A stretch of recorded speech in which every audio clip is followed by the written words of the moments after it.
తన జీవిత కాలం అంతా కూడా తెలంగాణ రాష్ట్ర సాధనే తన ఉచ్ఛ్వాస నిశ్వాసగా తన ఊపిరిగా వ్యక్తిగత జీవితాన్ని కూడా పక్కకు పెట్టి పిల్లలు పుట్టగానే పరిమళిస్తుందన్నట్టు 6వ తరగతిలో ఉన్నప్పుడే నిజాంరాజ్కు పొగుడుతూ పాఠశాలలో గీతం పాడాల్సిందే దానికి వ్యతిరేకంగా వందే మాతరం అన్న మహానాయకుడు మహానుభావుడు అనేక సందర్భాల్లో తెలంగాణ అస్తిత్వాన్ని కాపాడడం కోసం ఇడ్లీ సాంబార్ గోబ్యాక్ నినాదం అలాంటి ఉద్యమంలో పాల్గొని 1969లో తొలి తెలంగాణ ఉద్యమంలో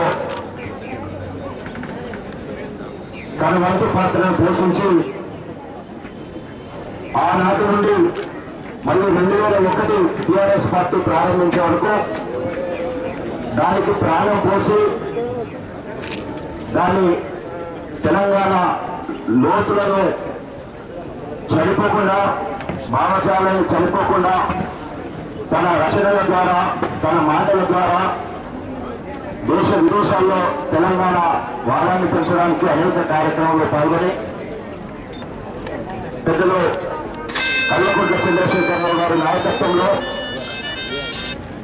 టీఆర్ఎస్ పార్టీ ఆవిర్భవించడం వారికి మార్గదర్శకుడిగా ఆదర్శప్రాయుడిగా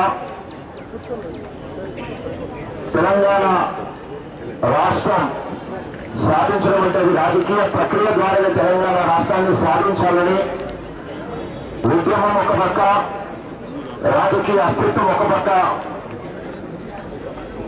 రాజ్యాంగం ద్వారా చట్టసభల్లో తెలంగాణ రాష్ట్రాన్ని సాధించాలనే ఆలోచనతోటి త్యాగాల పునాదుల మీద తెలంగాణ రాష్ట్రాన్ని సాధించాలని ప్రజాస్వామ్యబద్ధంగా రాజ్యాంగబద్ధంగా ఆర్టికల్ 3 ప్రకారం తెలంగాణ రాష్ట్రాన్ని సాధించాలనే లక్ష్యాన్ని నూరుపోసి సాధించడం కాకుండా క్షేత్రస్థాయిలో దాని ఫలితాలు అందాలి నవ తెలంగాణ నిర్మాణం జరగాలి అని పెద్దలు జయశంకర్ సార్ అన్నారు. దానికి అనుగుణంగా ఈరోజు మనం ఇక్కడ మరి జయశంకర్ సార్ విగ్రహాన్ని ప్రతిష్ఠించడం మరి ఈరోజు ఆవిష్కరించడం ఒక మంచి సందర్భంగా 60 సంవత్సరాలు పూర్తి చేసుకున్న మరి గాంధీ మెడికల్ కళాశాలలో ఆసుపత్రిలో ఈ మరి విగ్రహాన్ని పెట్టుకోవడం వారి ఆశయాలకు అనుగుణంగా తెలంగాణ పునర్నిర్మాణంలో మనం అందరం కూడా భాగస్వాములు కావాలని ఆ దిశగా పెద్దలు కేసీఆర్ గారి నాయకత్వంలో సాధించిన తెలంగాణ బంగారు తెలంగాణ కావాలని కోరుకుంటూ